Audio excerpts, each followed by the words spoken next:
Hey guys, welcome back. It's Billy and David Lee coming back at you with part 2 of our 20 essential metal albums of all time.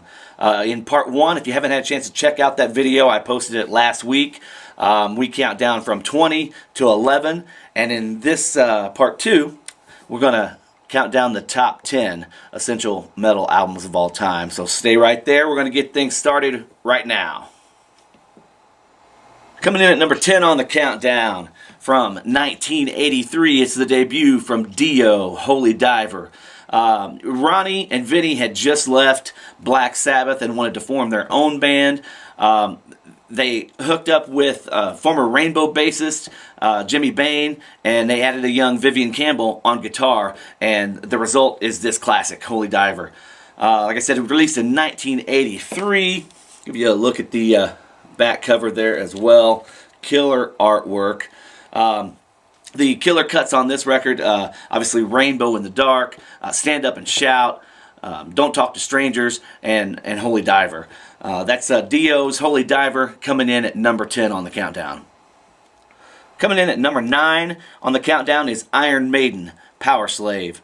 Released in 1984, this is the band's 5th studio album.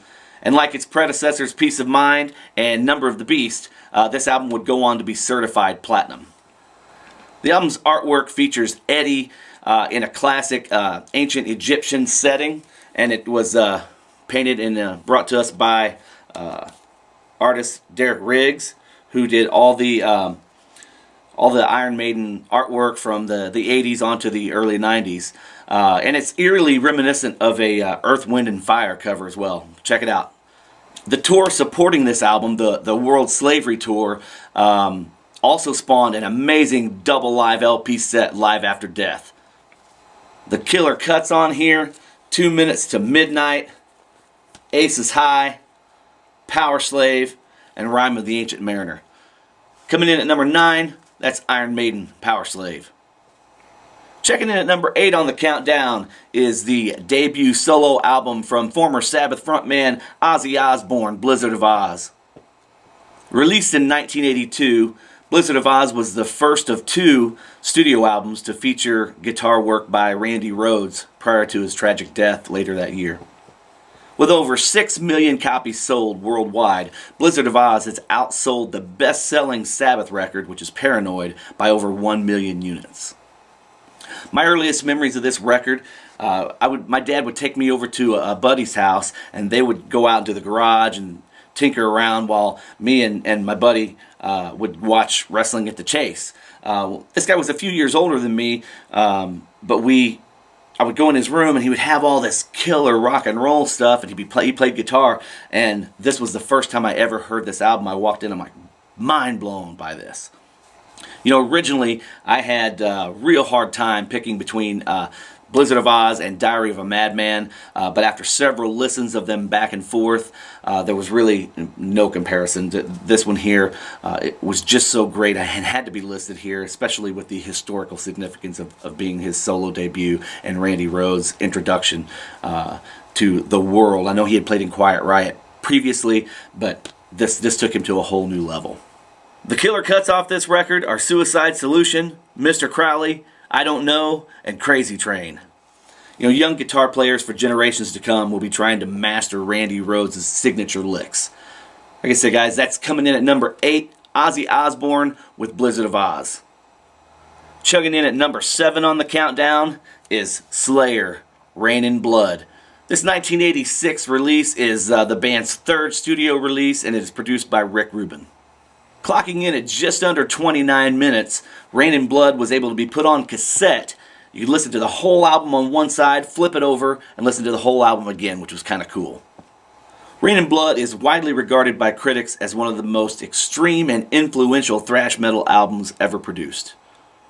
You know, back when MTV actually played music, they praised Slayer for their down-tuned rhythms, infectious guitar licks, graphically violent lyrics, and grisly artwork for setting the standard and tone for dozens of emerging young thrash bands to come.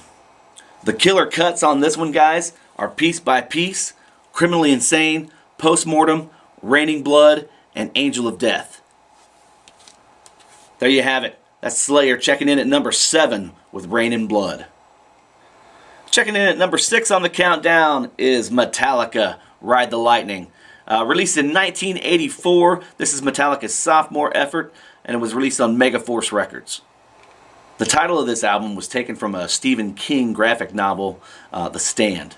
The glaring difference between Ride the Lightning and the band's previous effort, Kill 'Em All, was that they just didn't strictly rely on fast tempos. Instead they showcased acoustic guitars, extended instrumentals, and more complex harmonies. 2 months after its release, Metallica was signed by Elektra Records, and they in turn reissued this album. In its first year of release, Ride the Lightning sold 500,000 copies, and has currently sold over 6 million copies in the US alone. The killer cuts on this record: Fight Fire with Fire, For Whom the Bell Tolls, Fade to Black, and Creeping Death. So there you have it, guys. Making their second appearance on the countdown, and I'm sure it's not going to be their last, is Metallica, coming in at number 6 with Ride the Lightning. Hey guys, we made it to the top 5. Checking in at number 5 is Pantera's Vulgar Display of Power. This 1992 release is the band's 6th release and the follow-up to Cowboys from Hell. Initially when I first made my list, my countdown, I had Cowboys from Hell ranked higher than Vulgar Display, but after several listens, I just couldn't deny the power and the importance that this record had on the groove metal genre. This album just turned 25 years old last month, and I still know every word, every riff, every drum fill, and it still hits as hard today as the dude getting smoked on the front cover. Some of the songs on this record would go on to stand the test of time and become staples and signature songs in the band's live performances. The title of this record was taken from the 1973 classic, The Exorcist. And the original artwork had the guy getting punched. Instead of being punched with a fist, he was punched with a boxing glove, and it just lacked the power that they really wanted. The killer cuts on this record: A New Level, Hollow, This Love, Walk, Mouth for War, and Fucking Hostile. Again, guys, that's Pantera coming in at number 5 with their 1992 classic Vulgar Display of Power. Moving right along and checking in here at number 4 on the countdown is Black Sabbath, Paranoid. Released in 1970, Paranoid is Sabbath's second studio album. One thing I found particularly interesting about this record is the fact that they were back in the studio and recording this album just a mere 4 months after their debut album was released. The album's title track, Paranoid, was written as an afterthought.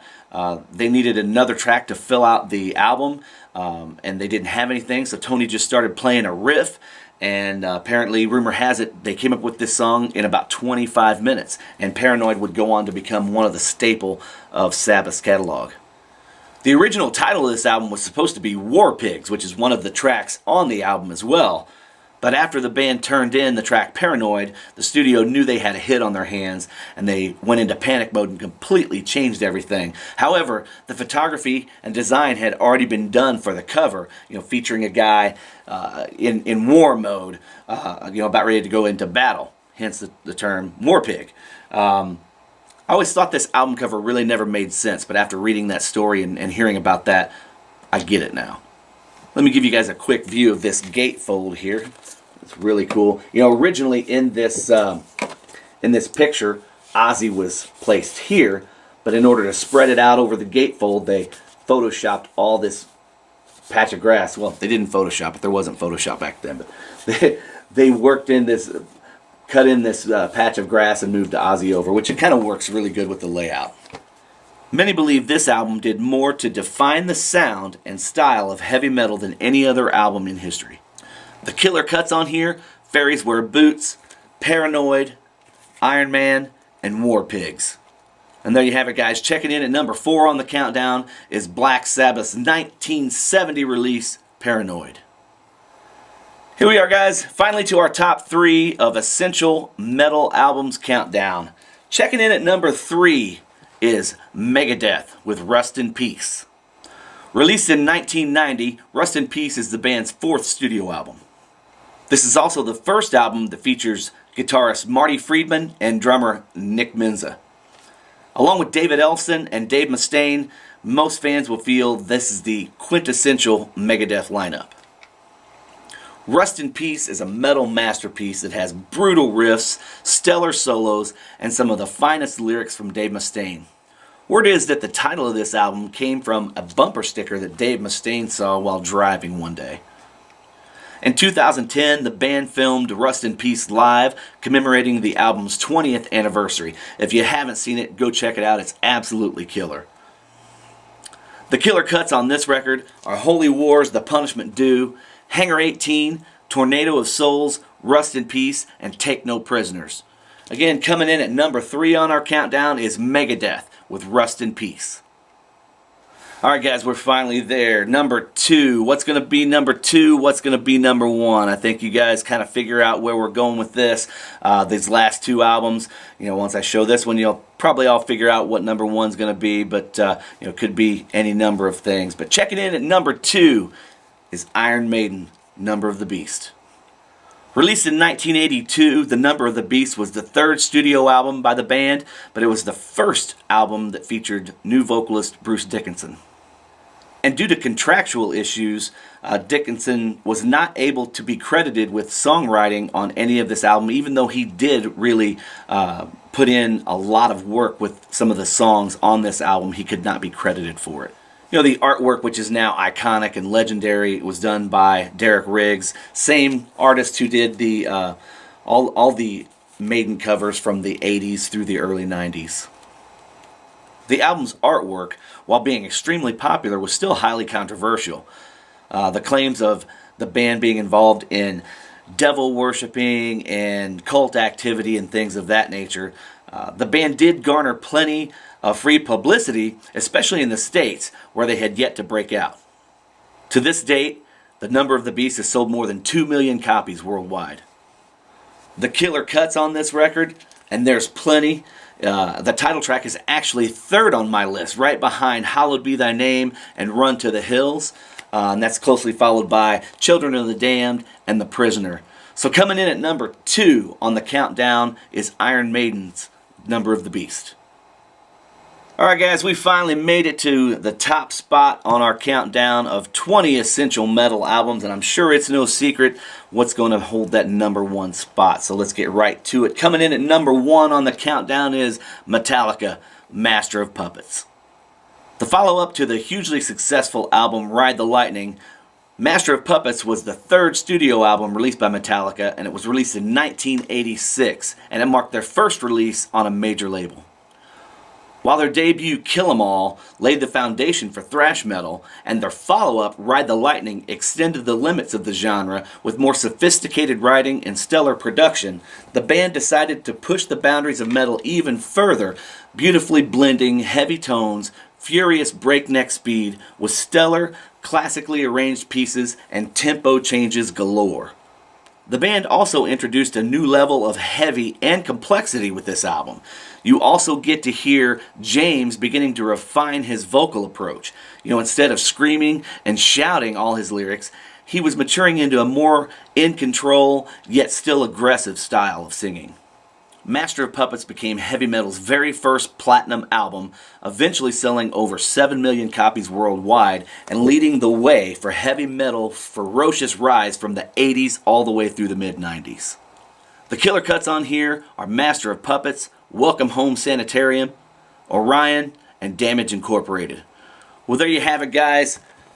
That's it. Number 1 on the countdown, Metallica, Master of Puppets. Well, there you have it, guys. I hope you all enjoyed my countdown of the 20 essential metal albums. If you want, feel free to leave a comment down below. Let's keep it friendly. Let's keep the banter friendly and fun. Again, this was my countdown, my favorites. I'd love to hear what you guys have to think about that. Maybe even make a video of your own. But thanks for tuning in. We'll see you guys next time. Until then, take care. Peace. This is also the first album that features Marty Friedman on guitar and Nick Menza on drums, along with bassist David Ellefson and Dave Mustaine on guitar and vocals. Many fans feel that this is the quintessential lineup of Metallica. Metallica, you fucking idiot.